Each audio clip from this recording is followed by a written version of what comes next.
Sable didn't know the fire was set deliberately. She didn't know the wolf pup she pulled from the burning wreckage belonged to the most powerful alpha in the Northern Territories. And she definitely didn't know that using her last breath to save it would mark her forever. Not just with scars, but with the attention of a king who'd sworn to destroy whoever dared attack his bloodline.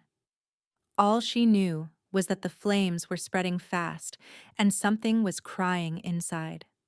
The abandoned mill on the edge of Thornwood had been empty for years, rotting timbers and collapsed walls that served as shelter for foxes and the occasional drifter.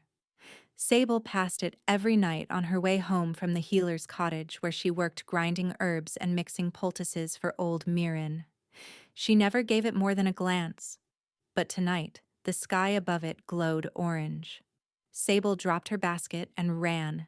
Her lungs burned before she even reached the structure, smoke billowing thick and black against the stars. The heat hit her like a wall, pushing her back, but beneath the roar and crack of burning wood, she heard it, a high, desperate whimpering.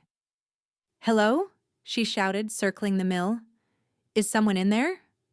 The whimpering grew louder. Not human. Something smaller. She found the gap in the back wall, a section where the fire hadn't fully taken hold yet. The smoke was thinner here, visibility slightly better. Sable pulled her shawl over her nose and mouth and squeezed through. Inside was an inferno. Flames licked up the walls, devouring dry timber like kindling. The ceiling groaned ominously. She had minutes, maybe less. The sound came from the far corner, a pile of old grain sacks, smoldering but not yet aflame. Sable dropped to her knees, shoving fabric aside with bare hands that screamed in protest. And there, huddled against the stone foundation, was a wolf pup. Not a dog, a wolf. Its fur was silver-white, matted with ash, and its eyes, pale gold, almost amber, stared up at her with an intelligence that made her forget to breathe. "Okay," Sable whispered, reaching for it. "Okay, little one, I've got you."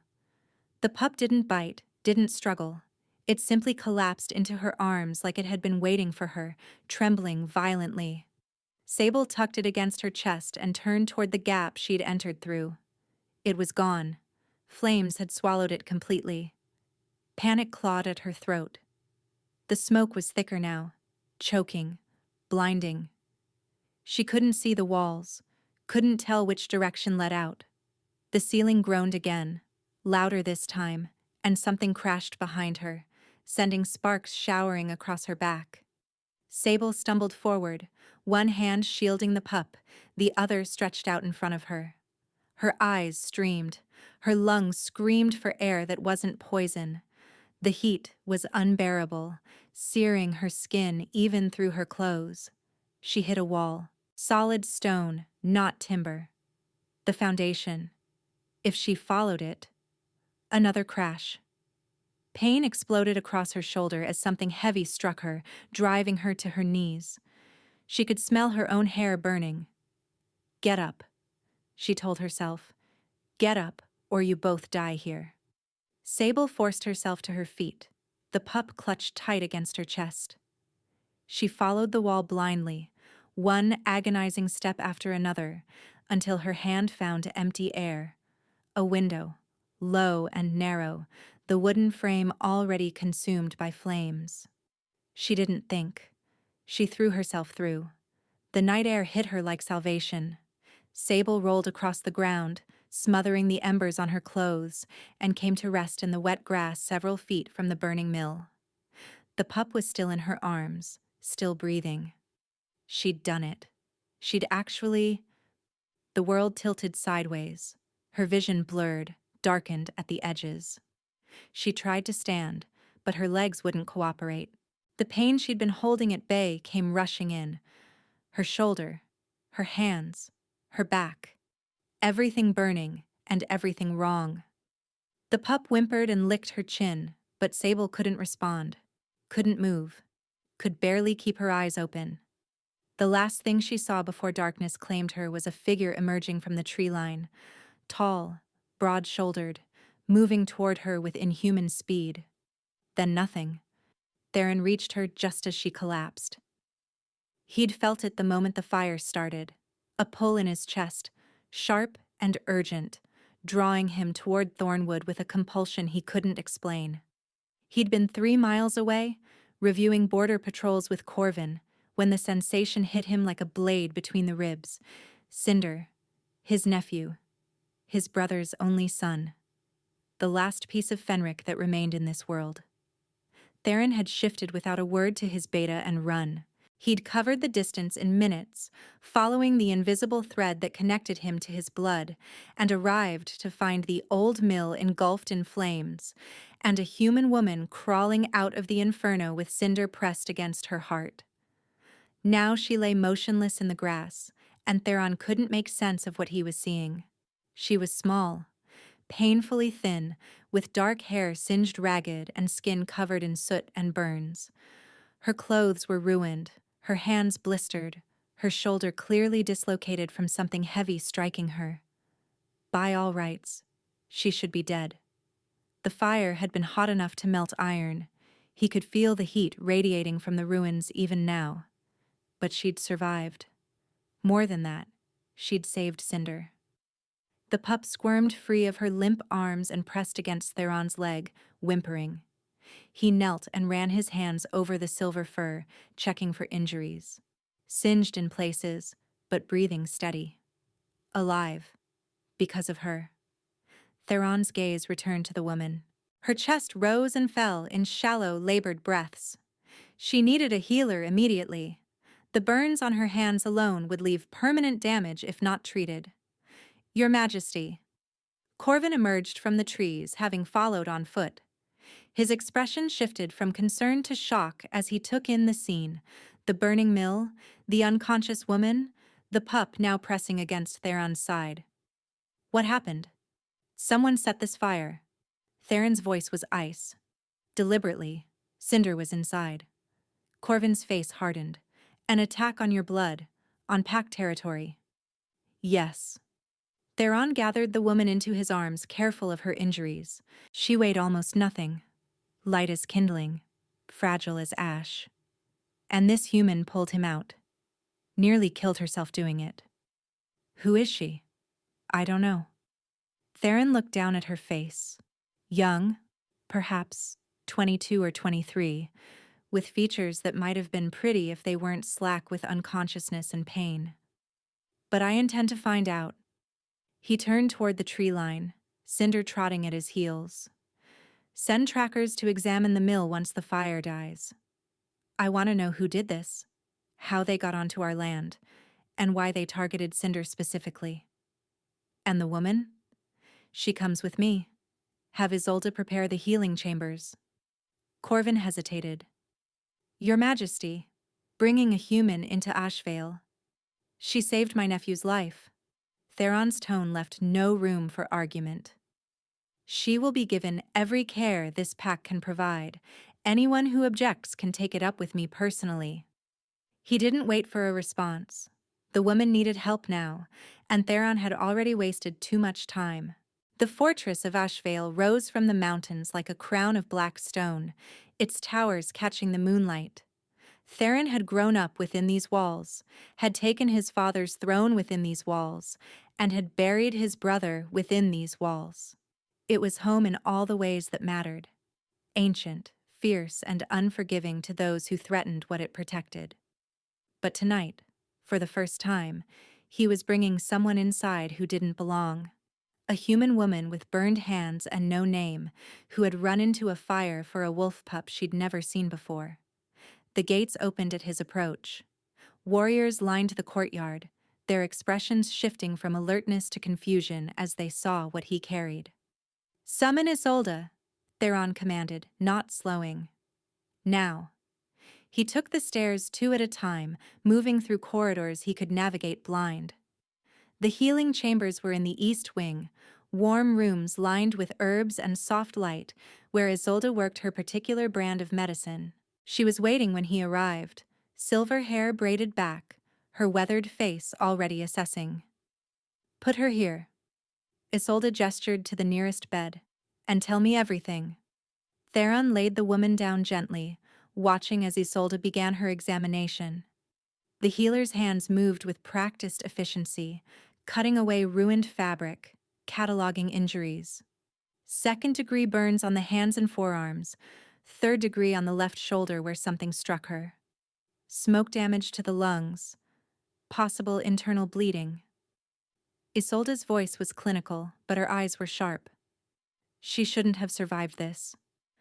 She pulled Cinder from the fire. Isolde's hands stilled. "This human saved your nephew?" "Yes." "Then she's either incredibly brave or incredibly foolish." The healer resumed her work. "Either way, she's strong. Her body is fighting. I can work with that." Before we continue, please take 2 seconds to like this video. Theron stepped back, giving Isolde room, but he couldn't bring himself to leave.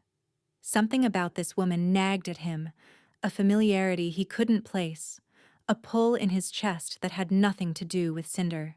"Do you know her?" he asked. "I've never seen her before."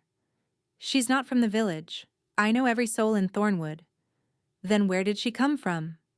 Isolde paused, examining the woman's hands more closely. "These calluses. She works with herbs, grinding, chopping, mixing."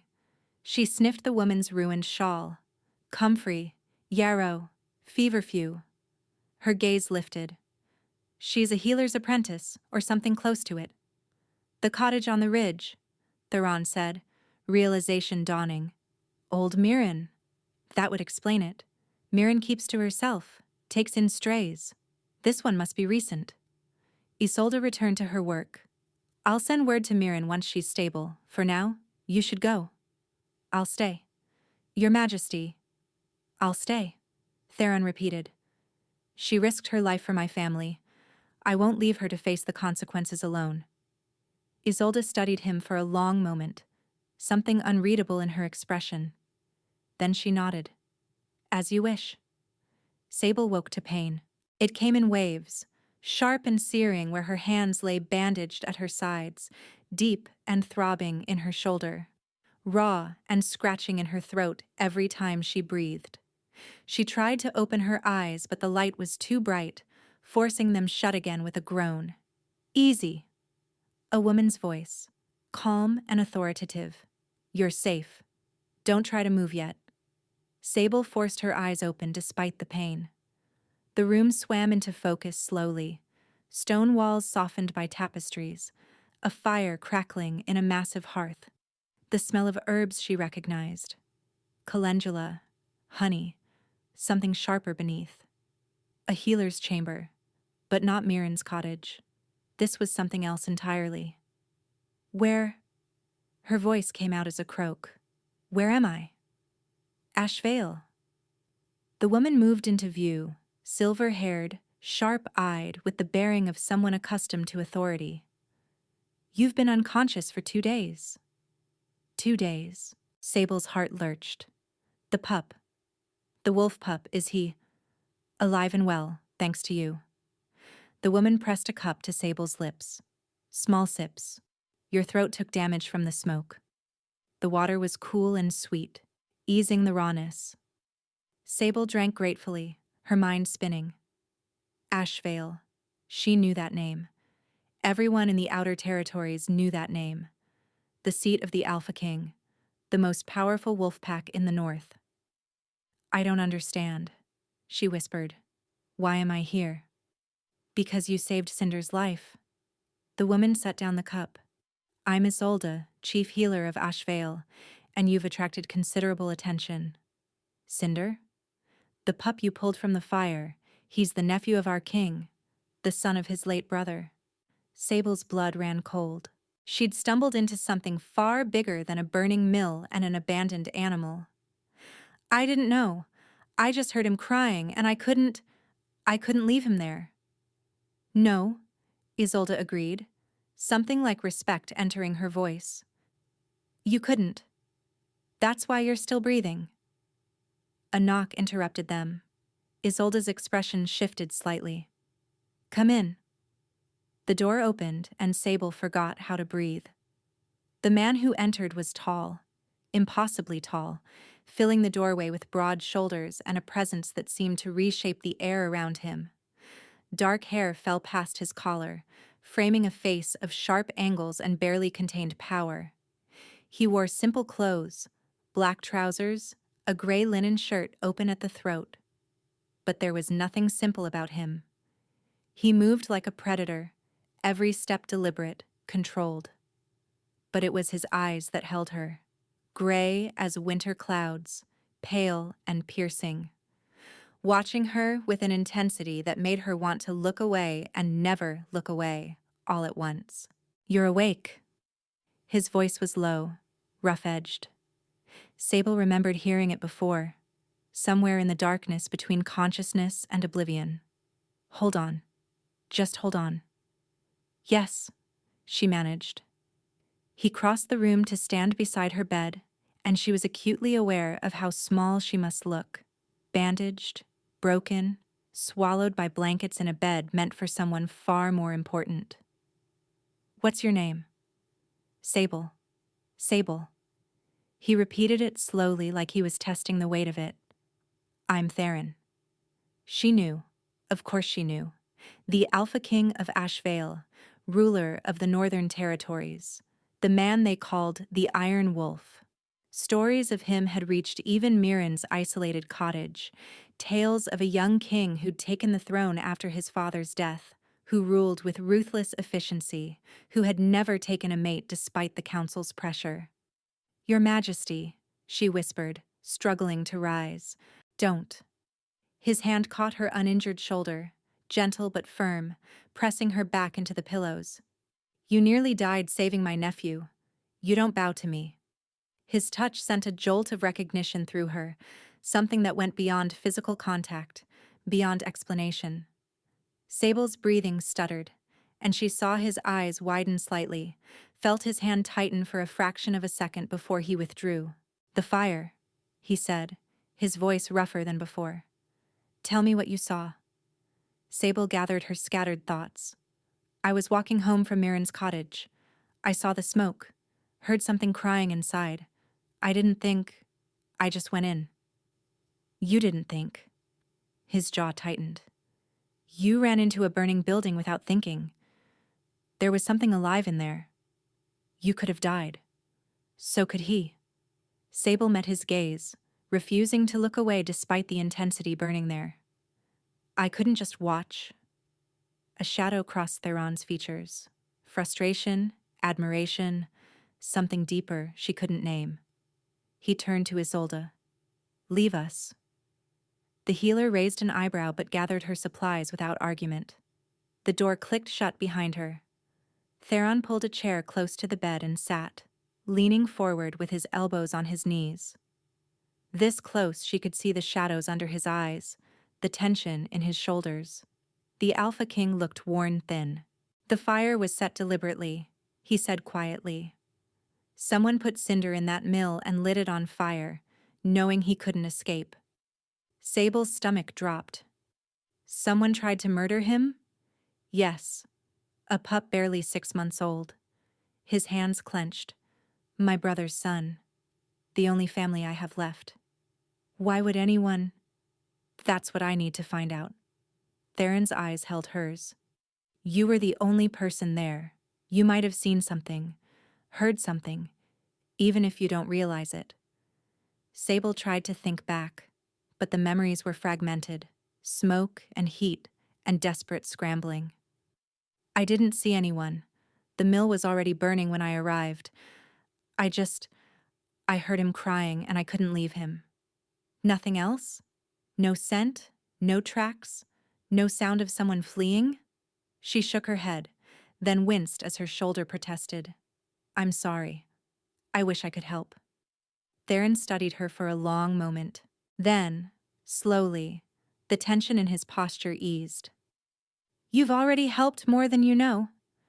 "I just did what anyone would do." "No." His voice was firm. "You did what most people wouldn't dream of doing. You ran into a fire for a creature you'd never met, knowing you might not come out." He paused. "That's not ordinary." Sable looked down at her bandaged hands. The burns would scar. She knew that much about healing. She'd carry marks from that night for the rest of her life.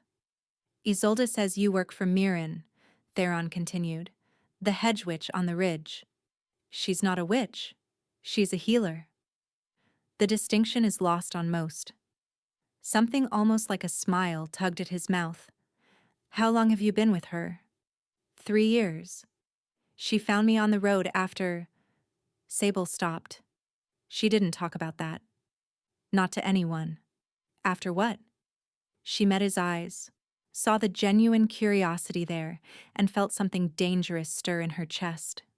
This man was the Alpha King. He had no business looking at her like she mattered, like her story was worth hearing. After my village burned, she said flatly, rogues came through, killed everyone. I was the only survivor. Theron went very still. I was 14. Mirren found me half dead in a ditch 2 days later. Sable forced the words out mechanically. She took me in, taught me everything she knows. I've been with her ever since. The silence stretched. When Theron finally spoke, his voice was rough. I'm sorry. It was 8 years ago. That doesn't make it easier. No, it didn't. But she'd learned to live with it.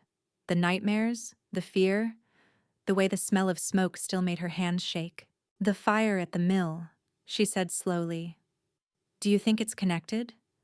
To what happened to my village? I don't know yet. Theron's expression hardened. But I intend to find out. He stood, and she felt the loss of his proximity like a physical thing. You'll stay here until you're healed. I won't hear arguments about it. Mirren has been informed, and she agrees you're in no condition to travel. Stay here, in Ashvale, in the castle, under my protection. His eyes held hers with fierce intensity. Someone tried to kill my nephew, and you're the only witness. Until I know who's responsible and why, you're not safe out there. Sable wanted to argue. She'd spent 8 years building a life that was small and quiet and invisible. The kind of life where no one noticed her, where danger passed her by. Coming to the attention of the Alpha King was the opposite of everything she'd worked for. But the fire had changed that. She couldn't undo it now. How long? She asked. As long as it takes. That's not an answer. No, Theron agreed. But it's all I have. He moved toward the door, then paused with his hand on the frame. Cinder has been asking for you. When you're strong enough, I'd like you to see him. The pup has been asking for me? His expression softened. He hasn't left the corridor outside this room in 2 days. He knows you saved him. Wolves don't forget that kind of debt. He left before she could respond, the door closing quietly behind him. Sable lay in the silence, staring at the ceiling, her mind spinning. 2 days ago, she'd been grinding herbs in Mirren's cottage, invisible and unremarkable. Now she was in the Alpha King's castle, under his protection, entangled in a conspiracy she didn't understand, and something about the way Theron had touched her shoulder, the spark that had passed between them, nagged at the edges of her consciousness. Something that felt like recognition. Something that felt like fate. She pushed the thought away. She didn't believe in fate. Fate was for people whose villages hadn't burned, whose families hadn't died, whose lives hadn't taught them that the world was cruel and random and owed you nothing. But as sleep pulled her under again, she could have sworn she heard the soft padding of paws outside her door, and felt, for the first time in 8 years, something that might have been hope. A week passed before Sable could walk without assistance. The burns on her hands were healing faster than Isolde expected, pink and tender, but no longer weeping. Her shoulder had been reset and bound, the deep tissue damage responding to Isolde's poultices with remarkable speed. Even her lungs, raw from smoke, had cleared enough that breathing no longer felt like swallowing glass. You heal like one of us, Isolde remarked one morning, unwrapping Sable's bandages with clinical precision.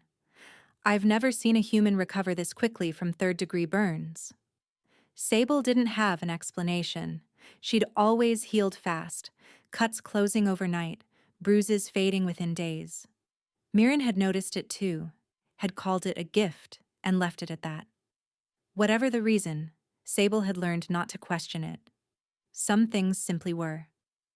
"Can I see him today?" she asked. "Cinder?" Isolde's expression softened. "He's been waiting outside your door every morning. I think he'd be heartbroken if you didn't." The corridor beyond the healing chambers was wider than Sable expected, lined with windows that let in pale mountain light.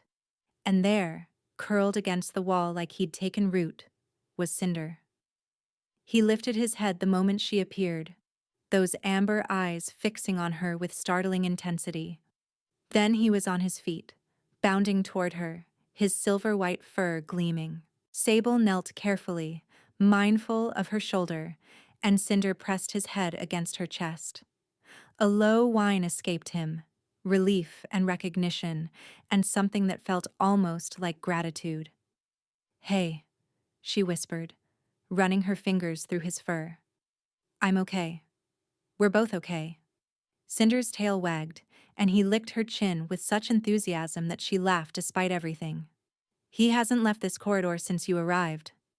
Sable looked up to find Theron watching from several feet away, his expression unreadable. He was dressed more formally today, dark leather and silver clasps, but his eyes held the same weary intensity she'd seen before. "He's a loyal pup," she said. "He's bonded to you." Theron moved closer, his gaze shifting between her and Cinder. "It happens sometimes, when a wolf recognizes someone who saved their life. The connection goes deep." "I didn't mean for that to happen." "I know." His jaw tightened almost imperceptibly. "But it did, and now he won't leave your side. Isolde says he's barely eaten, barely slept. He was waiting for you to wake up." Sable looked down at Cinder, who was now pressed against her legs, his small body trembling slightly. "He's just a pup. He shouldn't have to carry this kind of weight." "No," Theron agreed quietly. "He shouldn't." The silence stretched between them, heavy with unspoken things. Then Theron extended his hand. "Come. There's something I need to show you." He led her through corridors that grew increasingly grand, vaulted ceilings carved with wolf imagery, tapestries depicting hunts and battles, windows overlooking courtyards where warriors trained with brutal efficiency. Ashvale was beautiful in the way. Mountains were beautiful. Vast, unforgiving, demanding respect. Sable felt insignificant within its walls, a small human woman with burned hands and no place in this world of power and politics. But Cinder trotted beside her like she belonged, and somehow that made it easier. They stopped before a heavy oak door, reinforced with iron bands. Theron pushed it open to reveal a study lined with maps and correspondence, a massive desk dominating the center. "This was my brother's office," he said, his voice carefully controlled. "Fenric handled intelligence, threats to the pack, movements of enemy forces, anything that might destabilize our borders." "Cinder's father?" "Yes." Theron crossed to the desk, lifting a stack of documents. "Before he died, he was investigating something, a pattern he'd noticed in the attacks on outer villages." Sable's pulse kicked. "What kind of pattern?" "Rogues hitting settlements on the edges of pack territory, burning everything, leaving no survivors." Theron's eyes met hers. "Sound familiar?" The room tilted. Sable gripped the edge of a chair, steadying herself. "My village. You think it's connected?" "I think whoever ordered the attack on Cinder has been operating for years, destabilizing the region, weakening my borders, making me look like a king who can't protect his people." Theron set down the documents. "And I think your village was one of their targets." "Why?" "We were nothing. Farmers and fishermen. We had nothing anyone would want." "You had location." Theron pulled a map from the stack, spreading it across the desk. "Your village sat on a supply route between Ashvale and the Eastern Territories. Taking it out disrupted trade for months. Sable stared at the map, at the small dot that represented everything she'd lost. You're saying my family died for logistics? I'm saying they died because someone is waging a shadow war against this pack, and they don't care who gets caught in the crossfire. Cinder whined softly, pressing against her legs. Sable reached down automatically, her fingers finding his fur. The contact grounded her, kept her from spiraling into the grief that never quite went away. Shh. Who? She asked. Who's doing this? That's what Fenric was trying to find out. Theron's jaw tightened. He got close, too close. 3 months ago, he was killed in what looked like a hunting accident. His body was found at the bottom of a ravine.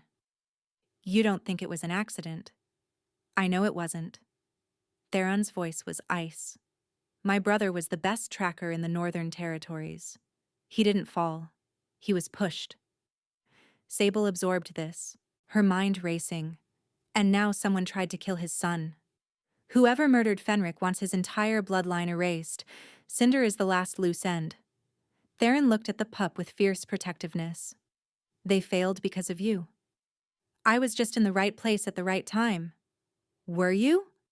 Theron studied her with uncomfortable intensity. You survived a fire that should have killed you. You healed from burns that should have taken months. And you happened to be walking past that mill at the exact moment Cinder needed saving.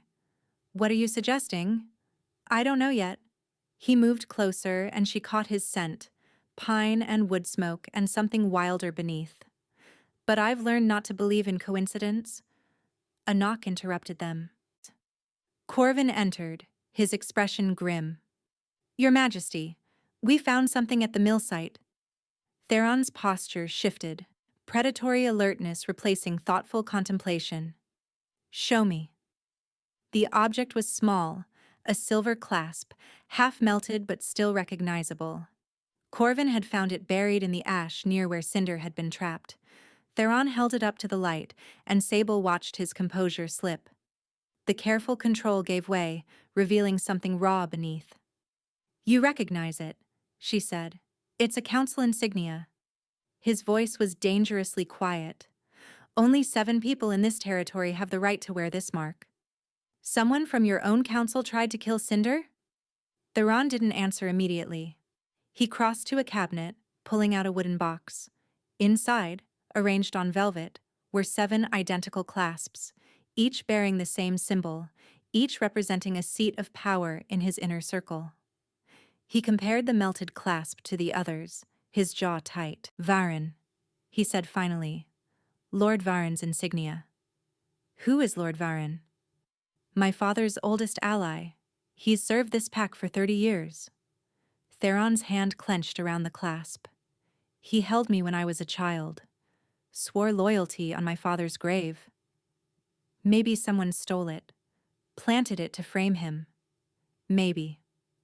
But Theron didn't sound convinced. Or maybe I've had a traitor in my council this entire time. He turned to Corvin. Where is Varen now? His estate. He left the castle 2 days ago, claiming illness. Convenient timing. Theron set down the clasp with deliberate care. I want eyes on him, discreetly. Don't let him know he's being watched. And if he runs, then we have our answer. Corvin nodded and departed. Theron stood motionless, staring at the insignia like it had personally betrayed him. I'm sorry, Sable said quietly. For what? For all of it. Your brother. The betrayal. Having to suspect people you trusted. He looked at her, and the vulnerability in his expression squeezed something behind her ribs. Fenric would have known what to do. He had instincts for this kind of thing. Could smell a lie from across the room. Could read people like I read maps. His voice roughened. I'm just trying not to destroy everything he built. You're doing more than that. Sable moved closer, drawn by an impulse she didn't fully understand. You're protecting your people, hunting down threats, taking care of Cinder. That's not destruction. That's leadership. Is it? Theron's laugh was bitter.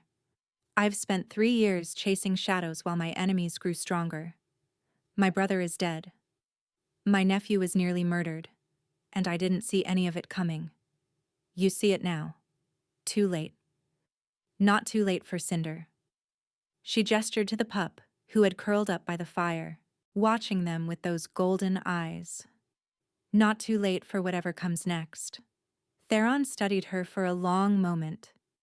You're remarkably calm for someone who just learned she's caught in the middle of a conspiracy. I learned a long time ago that panic doesn't change anything. Sable held his gaze. You survive, or you don't. Falling apart is a luxury I've never been able to afford. His expression shifted. Recognition, perhaps? Or respect? Fenric would have liked you. I wish I could have met him. So do I. Theron turned back to the window, his shoulders rigid. He would have figured this out by now. Would have known exactly which threads to pull, which allies to trust. Sable hesitated, then said, Maybe I can help. He looked at her sharply. How? I don't know yet. But I've spent 8 years surviving on instinct, reading people, knowing when something's wrong before I can explain why. She took a breath. Mirren calls it a gift. Maybe it's time I used it for something that matters. That could be dangerous. More dangerous than being hunted by someone who already tried to kill me once? She raised an eyebrow. I was at that fire, Theron. Whoever did this knows I survived. Knows I might have seen something. I'm already a target. His jaw worked, but he didn't argue. What do you propose? Let me observe. The council, the servants, anyone who had access to information about Cinder's location. Sometimes people reveal more than they realize when they think no one important is watching. She stepped closer. I owe Cinder my life as much as he owes me his. Let me help find who did this. Theron was silent for a long moment. Then, slowly, he nodded. Fine. But if there's any sign of danger, any hint that you've been made as more than a guest, you tell me immediately. No heroics. Agreed. I mean it, Sable. He closed the distance between them, and suddenly she was aware of how close he was, the heat radiating from his body, the way his presence seemed to fill the room. I won't lose anyone else. Not to Varen. Not to this conspiracy. Not to anything. Her breath caught. You barely know me. I know enough. His voice dropped low. I know you ran into a fire for a stranger. I know you've survived things that would break most people. I know you look at Cinder like he matters, like his life has value beyond what he represents politically. He raised his hand, hesitated, and then let it fall. That's enough to know you're worth protecting. The air between them crackled with something unnamed. Sable felt it, that same spark from when he'd touched her shoulder days ago. Like her body knew something her mind hadn't caught up to yet. What is this? She whispered. This feeling. Every time you're close, I don't know. But the roughness in his voice suggested he felt it too. I've never experienced anything like it. Before either could say more, Corvin burst through the door. Your Majesty. Varen's estate is empty, he's gone, and he's taken half his household guard with him. The hunt for Varen consumed the next 3 days. Theron's trackers fanned across the territory, following trails that went cold, pursuing rumors that led nowhere. The traitor had planned his escape well, provisions cached along hidden routes, contacts in villages beyond pack borders, a network of loyalists Theron hadn't known existed. Sable watched from the edges, feeling useless. Her plan to observe the castle's occupants had been postponed indefinitely. Theron refused to let her move freely while Varen was unaccounted for. He knows you survived, Theron had said, his expression brooking no argument. If he's smart, and he is, he'll try to eliminate loose ends. That means you. So she waited, and healed, and spent hours with Cinder, who seemed to sense her frustration. The pup followed her everywhere, to meals in the great hall where warriors watched her with curious eyes, to the library where she searched Fenric's notes for anything useful, to the battlements where she stood at night, staring at stars she'd once watched from her village. On the third night, Theron found her there. "You should be sleeping," he said, joining her at the wall. "So should you." He didn't argue, just stood beside her, close enough that she could feel the warmth of his body against the mountain cold. Cinder was asleep in her chambers, tired from a day of following her up and down stairs. "We lost his trail near the eastern border," Theron said quietly. "He's gone to ground somewhere. Could be weeks before we find him. And in the meantime? In the meantime, I keep you safe and hope he makes a mistake." Sable turned to look at him. The moonlight silvered his features, softening the harsh lines, making him look younger. Tired. Human. "You can't protect everyone, you know," she said gently. "I can try." "At what cost? You haven't slept in days. Corvin says you've barely eaten. You're running yourself into the ground. Corvin talks too much. Corvin is worried about you." She hesitated, then added, "So am I." Theron looked at her then, really looked, and she saw the mask fall away. The iron control that held him together, always. It wavered. "I keep thinking about Fenric," he said, his voice rough. "About the last conversation we had. He wanted to tell me something about his investigation. But I was busy. Council meetings, border disputes, all the things that seemed important at the time." He swallowed hard. "I told him we'd talk later. And then, there was no later. That's not your fault, isn't it?" His laugh was hollow. "I'm the Alpha King. Everything that happens in this territory is my responsibility. Every failure, every death, and every threat I should have seen coming. That's an impossible standard. It's the only standard that matters." He gripped the stone wall, knuckles white. "If I'd listened to Fenric, maybe he'd still be alive. If I'd paid more attention to Varen, maybe Cinder would never have been in danger. If I'd—" "Stop." Sable put her hand on his arm, felt the muscle tense beneath her touch. "Stop torturing yourself with what-ifs. They don't change anything. They're all I have." "No." She turned him to face her, her hand still on his arm. "You have a pack that would die for you. You have a nephew who needs you. You have people working day and night to find Varen and bring him to justice." She paused. "You have me." Theron went very still. "Sable. I know I'm just a human, a stranger you found half dead outside a burning building, but I'm here, and I'm not leaving. And I'm telling you that carrying this alone will kill you faster than any traitor." His hand came up to cover hers where it rested on his arm. The touch sent heat through her, warmth that had nothing to do with temperature. She saw his pupils dilate, heard his breathing change. "That feeling you asked about," he said quietly. "The one that happens when we're close." "Yes? I think I know what it is." His thumb traced circles on the back of her hand. "But if I'm right, it changes everything. And I don't want to pressure you. Not when you're still healing. Not when your whole life has been upended because of my family." "Tell me anyway." He was silent for a long moment. When he spoke, his voice was barely above a whisper. "Among my kind, there's a bond that forms between mates. It's rare. Most wolves choose their partners based on politics or compatibility, but sometimes, very rarely, the bond chooses for you." His eyes searched hers. "It feels like recognition, like your soul has been waiting for someone and suddenly there they are." Sable's pulse quickened. "You're saying I'm saying it might be possible, that the pull between us, the way I can't stop thinking about you, the way my wolf has been restless since the moment I saw you." He broke off, seeming to struggle for control. "I've never felt this before. Never wanted anyone the way I want you." She should pull away. should remind him that she was nobody, a healer's apprentice with a dead family and a knack for survival. That she had no place in his world, no right to stand beside an alpha king. Instead, she stepped closer. I feel it too, she admitted. I've been trying to ignore it, telling myself it's just proximity, just stress, just my mind playing tricks.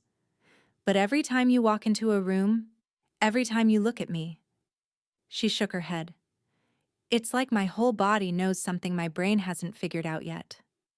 Theron's hand rose to cup her cheek, gentle despite its strength. I won't rush you. Whatever this is, whatever it might become, you have a choice. You'll always have a choice.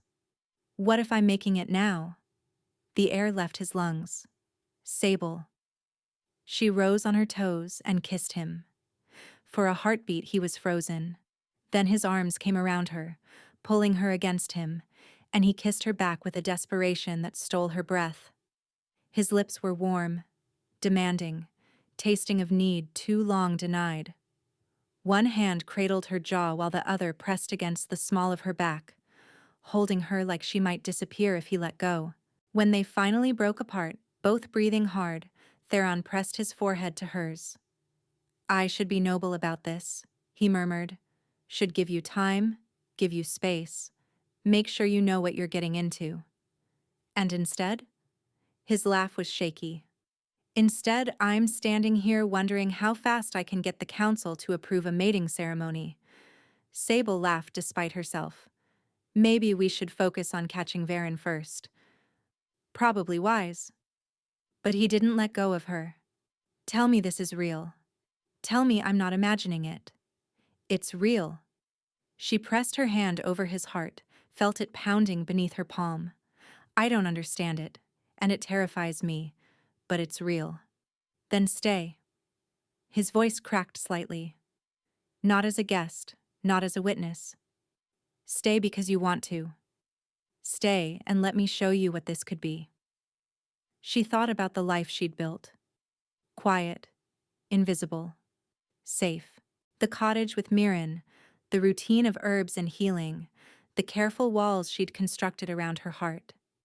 Then she thought about the fire, about Cinder's trusting eyes, about this man who carried a kingdom on his shoulders and still looked at her like she was the answer to a question he'd been asking his whole life. Ask me again, she said, when Varen is caught and Cinder is safe. Ask me then, and I'll give you a real answer. That's not a no. No, she agreed. It's not. He kissed her again, softer this time, a promise rather than a plea. And when they finally returned to the castle, his hand warm in hers, Sable let herself imagine a future she'd never dared want. Which made it all the more devastating when Corvin met them at the door, his face ashen. Your Majesty, we intercepted a message from Varen to his contacts in the east. Theron's posture went rigid, and Corvin's gaze flickered to Sable, then back to his king. He's not working alone. He's been taking orders from someone else, someone inside the castle walls. The words hit like ice water. Someone inside. Another traitor, still among them, watching everything. Watching her. Who? Theron demanded. We don't know yet, but the message mentioned the human woman. Corvin's expression was grim. They want her dead, Your Majesty, and they want it done before the next full moon. Sable felt the blood drain from her face.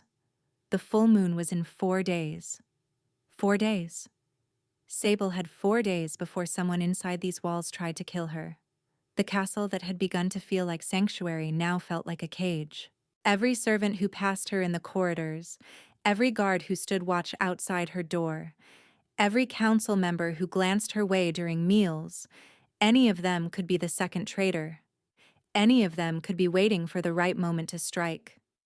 Theron had tripled her security, assigning his most trusted warriors to shadow her movements. Corvin himself took the night watch, sleeping outside her chambers with a sword across his knees. Cinder refused to leave her side, his small body pressed against her legs whenever she sat, his golden gaze tracking every person who came near. But none of it felt like enough. "We need to draw them out," Sable said on the second night, pacing Theron's study while he reviewed intercepted messages. "Waiting for them to make a move gives them the advantage." "And what do you suggest? Using yourself as bait?" Theron's voice was sharp. "Absolutely not. It might be our only option." "It's not an option at all." He stood, crossing to her, his hands catching her shoulders. "I won't risk you. Not for information, not for strategy, not for anything." "Theron." "No." The word was absolute. "I've already lost my brother. I nearly lost Cinder. I will not stand by and watch you walk into danger. And if they succeed anyway, if they find a way past your guards, past Corvin, past all of it, at least if we control the situation. We're not having this conversation. Yes, we are." She pulled free of his grip, frustration boiling over. "I'm not a porcelain doll. Theron. I survived a fire that should have killed me. I survived rogues burning my village to the ground. I've been surviving my whole life, and I won't stop now just because you're afraid of losing me." The words hung between them, sharp and unavoidable. Theron's jaw worked. When he spoke again, his voice was rough. "You're right. I am afraid." He looked away, his guard dropping. "I've spent 3 years being the Alpha King, making decisions that cost lives, carrying weight that would crush most men. I thought I understood fear."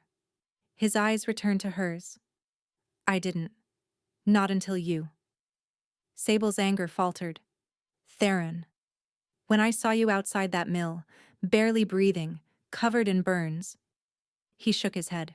"Something broke inside me, something I didn't know could break. And every moment since, every hour you've been in this castle, all I can think about is how to keep you safe. How to make sure I never have to feel that again."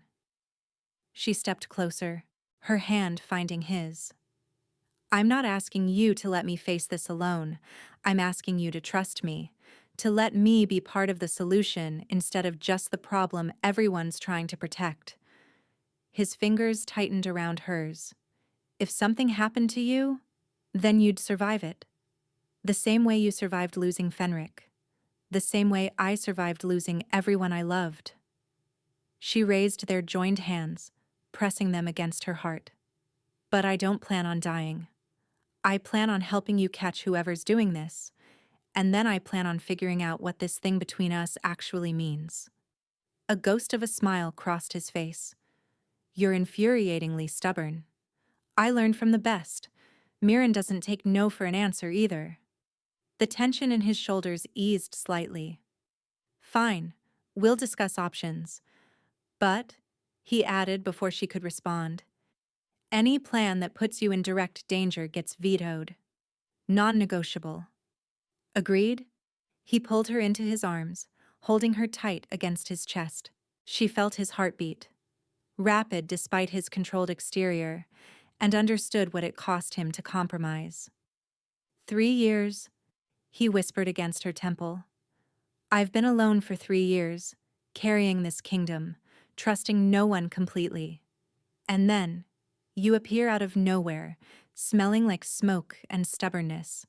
And suddenly, I can't imagine doing any of it without you." "You won't have to."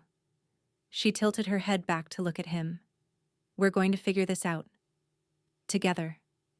He kissed her forehead, soft and lingering. Together. The trap was Sable's idea. If the traitor wanted her dead before the full moon, they would need to act soon, and they would need access. So far, Theron's security had made that impossible. But what if there was a gap? A moment of vulnerability that seemed accidental? "The healing gardens," Sable suggested during their strategy session. "Isolde wants me to help harvest moon petal blossoms. It's delicate work, has to be done at twilight, and the gardens are partially exposed to anyone watching from the upper corridors." Corvin frowned. "You'd be visible. Vulnerable." "Exactly. But you'd have warriors hidden in the surrounding buildings, watching for anyone who takes the bait." Theron's expression was granite. "I don't like it." You don't have to like it. You just have to admit it could work. The argument lasted another hour, but in the end, strategy won over fear. They set the trap for the third evening, one day before the full moon deadline. Sable walked into the healing gardens at twilight, her movements deliberately casual. Isolde had agreed to the plan reluctantly, providing cover by actually teaching Sable to harvest the delicate silver blossoms. The work required focus. The petals bruised easily and lost potency if handled roughly. But beneath her concentration, Sable's senses were hyper-aware. Every rustle of leaves, every shift of shadow, and every distant footstep echoed through her consciousness. Cinder had been left inside, despite his protests. His presence would signal that something was wrong. The pup never left her side anymore. His absence was part of the deception. An hour passed, then two. The moon rose, casting silver light across the garden, and Sable began to wonder if the traitor had seen through their plan. Then she heard it. A soft footfall behind her, too deliberate to be accident. She didn't turn, kept her hands moving among the blossoms, her breathing steady. "You're harder to kill than expected." The voice was female, cold, familiar. "The fire should have finished you. Varen swore it would." Sable's blood chilled. She knew that voice. Slowly she turned. Isolde stood at the garden's edge, a knife gleaming in her hand. The healer who had tended her wounds, who had watched over her recovery, who had seemed so kind. Her face was now a mask of contempt. "You," Sable breathed. "Me." Isolde moved closer, the blade catching moonlight. "Did you really think Varen acted alone? That a man who couldn't organize a council meeting managed to evade Theron's trackers for 3 days? You helped him escape. I've been helping him for years, feeding him information, covering his tracks, making sure no one looked too closely at the accidents that kept happening to Fenric's investigation." Her smile was cruel. "The Alpha King trusts his healer. Never occurs to him that the woman binding his wounds might be the one causing them." Sable's mind raced. The hidden warriors should be moving by now, should have heard the confession. She just needed to keep Isolde talking. "Why? What did Theron ever do to you?" "Theron?" Isolde laughed bitterly. "This isn't about Theron. This is about what his father did to my family, what his entire bloodline has taken from mine for 3 generations. I don't understand." "No, you wouldn't. You're human. You don't know our history." Isolde's grip tightened on the knife. "My grandmother was supposed to be Alpha Queen. She was promised to Theron's grandfather, the bond forming between them. But then he met another woman, a nobody from a lesser pack. And suddenly the promise meant nothing. My grandmother was cast aside, humiliated, left to watch another woman take everything that should have been hers. That was generations ago. Pain doesn't forget. It just waits." Isolde's eyes glittered. "Varen's family suffered similar slights. We found each other, recognized the same hunger for justice, and we decided that if we couldn't have the throne, we'd destroy everyone who sat on it. Including a 6-month-old pup? With you gone and Theron unmated, Cinder was the last hope for continuing the bloodline. He had to die. You're insane. I'm patient." Isolde raised the knife. "Just like you have to die. You've gotten too close to Theron, wormed your way into his heart. He might actually mate you. Continue the line. We can't allow that." She lunged. Sable dove sideways, her healer's training giving her just enough warning to read the movement. The blade sliced through air where her throat had been, and then warriors were pouring from the buildings, Corvin leading the charge, his sword drawn and his face thunderous. Isolde spun, realizing the trap too late. She tried to run, but Corvin was faster, tackling her to the ground with brutal efficiency. The knife skittered across stone, out of reach. "Hold her!" Theron's voice commanded, and Sable looked up to see him emerging from the shadows, his expression murderous. He crossed to Sable first, his hands running over her, checking for injuries. "I'm fine. she said, her voice shakier than she wanted. She didn't touch me. She almost did. His arms came around her, crushing her against his chest. But she didn't. Sable held on to him, feeling his heartbeat race beneath her cheek. The plan worked. Behind them, Isolde was being hauled to her feet, her hands bound, her face twisted with rage. You think this changes anything? Varen is still out there. Others share our cause. You can't kill an idea, Theron. You can't. Gag her, Theron said coldly, not looking away from Sable. I'll deal with her later. Corvin complied, and Isolde's threats dissolved into muffled fury as she was dragged away. In the sudden silence, Sable let out a breath she hadn't realized she'd been holding. It's over? Not yet. Theron's voice was grim. Varen is still free, and Isolde mentioned others. But the immediate threat. He cupped her face in his hands. You're safe. That's what matters right now. She leaned into his touch, weariness crashing over her. What happens now? Now we make Isolde talk. Find out who else is involved, where Varen is hiding, how deep this conspiracy goes. His thumb traced her cheekbone. And then we end it. Permanently. Isolde broke faster than expected. Faced with execution for treason, she traded information for exile. Names, locations, the full scope of the conspiracy. Varen had a dozen supporters scattered across the territory, most in positions of minor power, all united by old grievances and new ambition. But the most valuable piece came last. There's a meeting, Isolde said, her voice hollow with defeat. Tomorrow night, at the old fortress ruins near Blackrock Pass. Varen is gathering his remaining loyalists for a final strike. They're planning to attack the castle during the full moon celebration, when security is focused outward. Theron stood motionless, absorbing this. The full moon celebration was a sacred tradition. The entire pack gathered in the Great Hall, leaving the castle's defenses spread thin. How many? Corvin asked. 30, maybe 40. Enough to breach the walls if they strike at the right moment.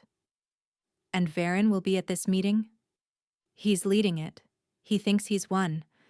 Thinks Isolde is still loyal, still feeding him information. Her laugh was bitter. He doesn't know I've already lost everything. Theron turned to Corvin. Assemble the War Council. We move on Blackrock Pass tonight. The ride to the ruins took 4 hours through treacherous mountain terrain.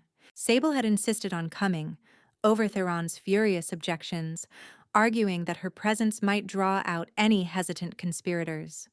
If Varen's people saw her alive, saw that their assassination attempts had failed, it might shake their confidence. Privately, she simply couldn't bear to wait at the castle, not knowing if Theron would return. They approached the ruins under cover of darkness, 24 of Theron's most elite warriors moving silent as shadows through the trees. The old fortress loomed against the stars, half collapsed but still imposing, torchlight flickering in what remained of the Great Hall. 32 heat signatures inside, whispered Brennick, the pack's best scout.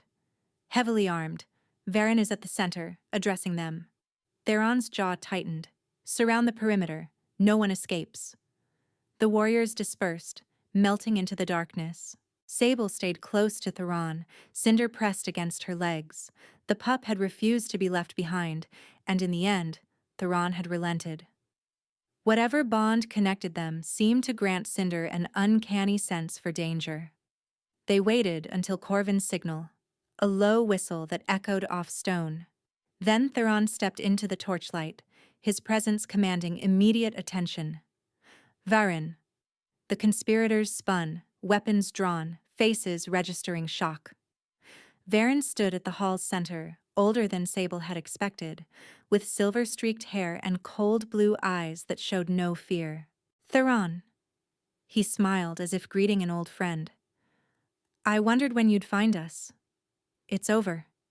Your people are surrounded. Isolde has confessed everything.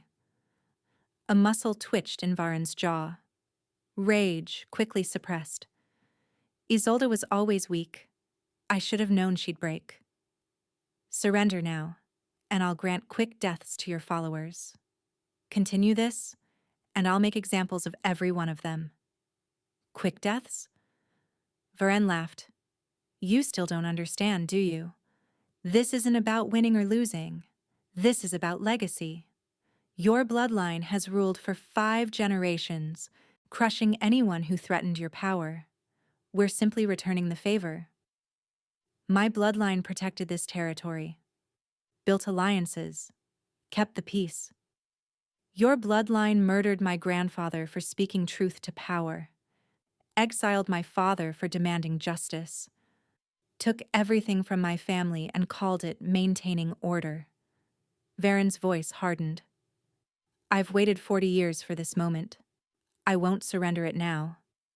He moved faster than a man his age should be able to move, shifting forms mid-stride, becoming a massive gray wolf that launched itself at Theron with killing intent.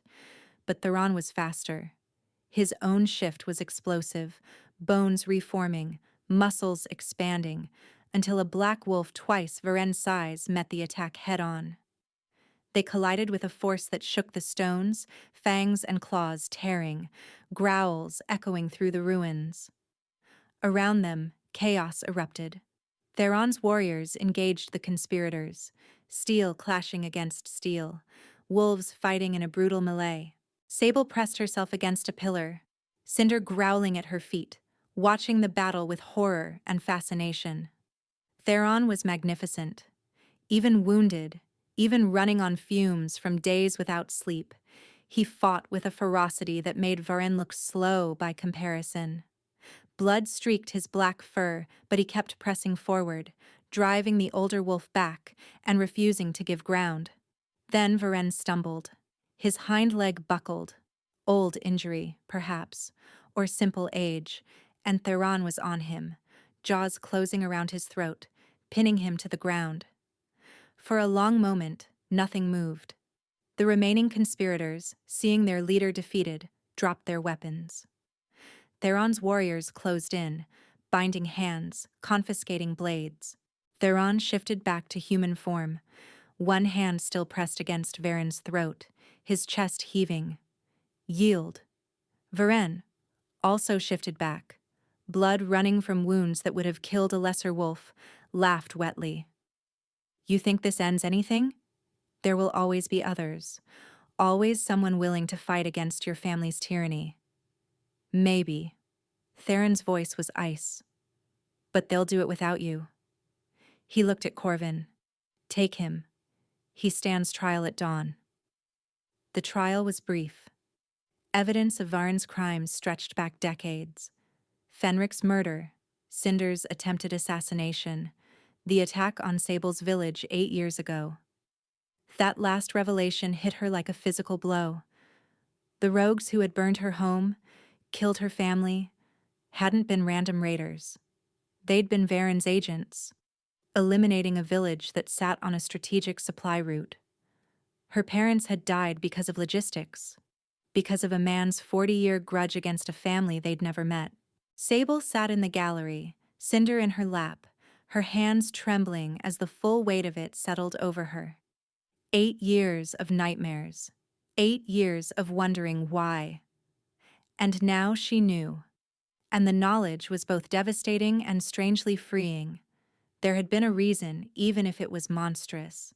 She hadn't been forgotten by the universe. She'd been caught in someone else's war. The council found Varen guilty on all counts. Theron pronounced the sentence, death by execution, to be carried out immediately. Sable didn't attend. She'd seen enough death to last several lifetimes. Instead, she walked to the healing gardens, empty now, Isolde's betrayal still raw, and sat among the moon petal blossoms she'd been harvesting when everything changed. Cinder curled against her side, his warmth a comfort she hadn't known she needed. It's strange, she said quietly, knowing the pup couldn't understand but needing to voice it anyway. I spent 8 years wondering why. Why my village, why my family, why I survived when everyone else died. And now I know. And it doesn't change anything. They're still gone. Cinder whined softly, pressing closer. But you're here. She stroked his silver fur. And Theron is here. And maybe that's enough. Maybe surviving means finding new reasons to keep going, even when the old ones are gone. Footsteps approached. Sable didn't need to look to know who it was. She felt his presence like warmth on her skin, that bond humming between them. Theron sat beside her, close enough that their shoulders touched. He said nothing for a long moment, just breathed with her, sharing the silence. It's done, he said finally. Varen is dead. His conspirators will face trial over the coming weeks. The threat is ended. Is it ever really ended? No. He took her hand, threading their fingers together. But we've bought peace. Time to rebuild, to strengthen what was weakened. Time to live instead of just survive. Sable turned to look at him. He was drained, dark circles under his eyes, new scars crossing old ones, the weight of leadership heavier than ever. But beneath the weariness, she saw something else. Hope. You promised to ask me something, she said quietly. After Varen was caught. After Cinder was safe. His breathing stuttered. I remember. Well. She squeezed his hand. Cinder is safe. Varen is caught. It's after. Theron turned to face her fully, taking both her hands in his. In the moonlight, his gray eyes were luminous, vulnerable in a way she suspected few people ever saw. Stay, he said simply. Not as a guest, not as a witness, not as someone under my protection. Stay because you want to. Stay and be my mate, my partner, my queen. His voice roughened. Stay and let me spend the rest of my life proving you made the right choice. Sable felt tears prick her eyes. She thought about the life she'd been living. Quiet, invisible, safe. A life built on fear, on the assumption that wanting more only led to losing more. Then she thought about the fire, about running into flames for a stranger, about the way Theron looked at her like she was the answer to every question he'd ever asked. Yes, she whispered. Joy transformed his face. Relief, wonder, something fierce and bright. Yes? Yes to staying. Yes to being your mate. She laughed through her tears. Yes to all of it. He kissed her then, deep and desperate and full of promise. His arms came around her, lifting her off the ground, spinning her in a circle while Cinder barked with excitement at their feet. When he set her down, both of them breathless and laughing, she pressed her forehead to his chest. I should warn you, she murmured. I have no idea how to be a queen. Neither did my mother when she started. You'll learn. He tilted her chin up. And I'll be beside you every step. We figure it out together, remember? Together, she agreed. The mating ceremony was held under the full moon, the same moon that Varen had planned to use for his attack, now reclaimed for celebration. The entire pack gathered in the great hall, torches blazing, voices raised in songs that had been sung for generations. Sable wore deep green silk that Theron had commissioned from the finest seamstress in the territory, the fabric shot through with silver threads that caught the light like stars. Cinder stood beside her, groomed until his silver fur gleamed, a ribbon of green silk tied around his neck. He'd refused to leave her side during the preparations, and eventually everyone had stopped trying to separate them. Theron waited at the hall's center, dressed in formal black with his family crest emblazoned on his chest. When Sable entered, his expression transformed. Wonder, reverence, love so open it stole her breath. She walked to him through a sea of faces. Corvin, grinning despite himself. Brennick, who had become something like a friend during the hunt for Varen. Dozens of warriors and servants and pack members who had accepted her with surprising ease. When she reached Theron, he took her hands and the hall fell silent. Before these witnesses, he said, his voice carrying to every corner, I claim Sable as my mate, Not because of politics, not because of duty, but because my heart recognized hers from the moment we met. Because she ran into fire for a stranger. Because she faced down assassins and traitors without flinching. Because she is the bravest, most stubborn, most remarkable person I have ever known. Sable's throat tightened. Before these witnesses, she managed, I accept Theron as my mate. Not because he's the Alpha King, not because he saved my life, but because he saw me, really saw me, when I'd spent years trying to be invisible. Because he gave me a choice when he could have demanded obedience. Because he makes me believe I deserve happiness, even when I'd forgotten how to want it. Theron's eyes glistened. He raised their joined hands, and the pack's healer, a young woman named Petra, who had replaced Isolde, stepped forward with the ceremonial blade. The cuts were shallow, symbolic. Blood welled up, and when Sable pressed her palm to Theron's, she felt the bond snap fully into place. Not a chain, but a bridge. Connection without captivity, partnership without possession. Magic flared between them, visible as golden light that made the pack gasp. When it faded, Sable felt different. Complete in a way she hadn't known she was incomplete. Theron leaned down, pressing his forehead to hers. Forever, he whispered, too quiet for anyone else to hear. Forever, she whispered back. He kissed her, and the pack erupted in cheers that shook the rafters. The celebration lasted until dawn. There was feasting and dancing and toasts that grew increasingly ridiculous as the wine flowed. Cinder darted through the crowd, accepting treats from everyone, a small silver ambassador of joy. Sable danced with Theron, with Corvin, with warriors she barely knew who welcomed her with gruff sincerity. She ate food she couldn't name, and drank wine that tasted like summer, and laughed more than she had in years. When they finally slipped away, the sky was lightening to gray, and weariness was catching up. Theron led her to their chambers. His chambers, now hers too, and she marveled at the enormity of it. I keep expecting to wake up, she admitted, standing at the window overlooking the mountains. To find this was all a dream. Theron came up behind her, wrapping his arms around her waist. If it's a dream, we're sharing it. Is this really my life now? Castles and ceremonies and being called Your Majesty? If you want it to be. He pressed a kiss to her shoulder. But more importantly, it's us. Whatever else comes, that's what matters. She turned in his arms, studying his face in the early light. Tell me something I don't know. He thought for a moment. The night I found you outside the mill, before I knew anything about you, I felt the bond stir. Just a whisper, but enough to make me wonder if my wolf was playing tricks on me. And now? Now I know he was trying to tell me something I wasn't ready to hear.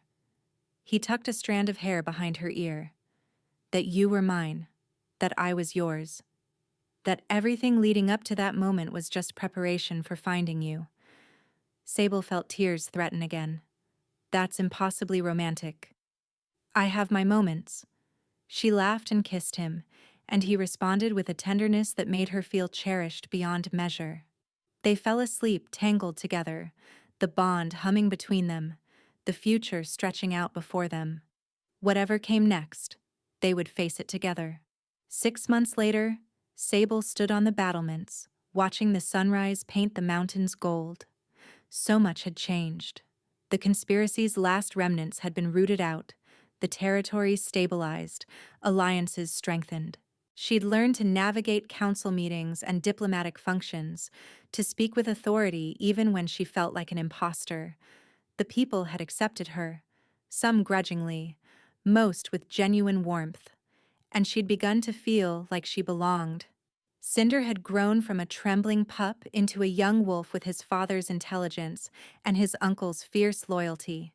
He still followed Sable everywhere, still slept at the foot of her bed, still looked at her with those amber eyes like she'd hung the moon. And Theron? You're up early.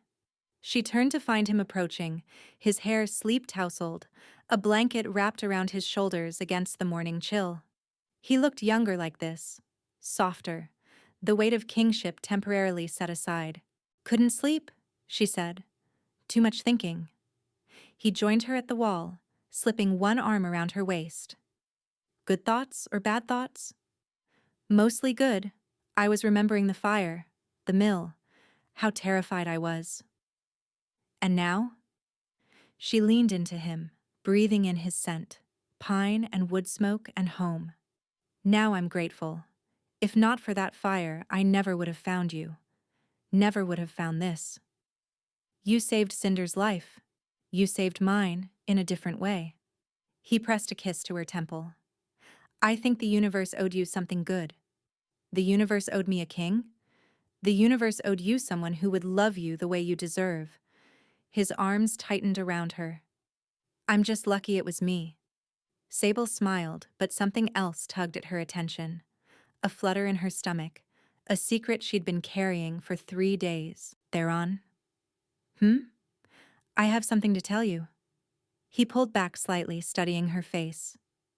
"Is something wrong?" "No. Something very right, actually." She took his hand and pressed it against her stomach, watching his expression shift from confusion to dawning wonder. "You're... yes. We're... yes." For a long moment he simply stared at her, his hand trembling against her belly. Then his face broke into a smile so radiant it stole her breath. "A child," he whispered. "Our child." "Our child," she confirmed. He gathered her into his arms, lifting her off her feet, laughing with a joy she'd never heard from him before. When he set her down, there were tears on his cheeks. The Alpha King, the Iron Wolf, crying with happiness. "I thought I'd lost everything," he said, his voice rough. "My parents, my brother, nearly my nephew. I thought my bloodline would end with me, that I'd spend my life alone, carrying a kingdom until it crushed me."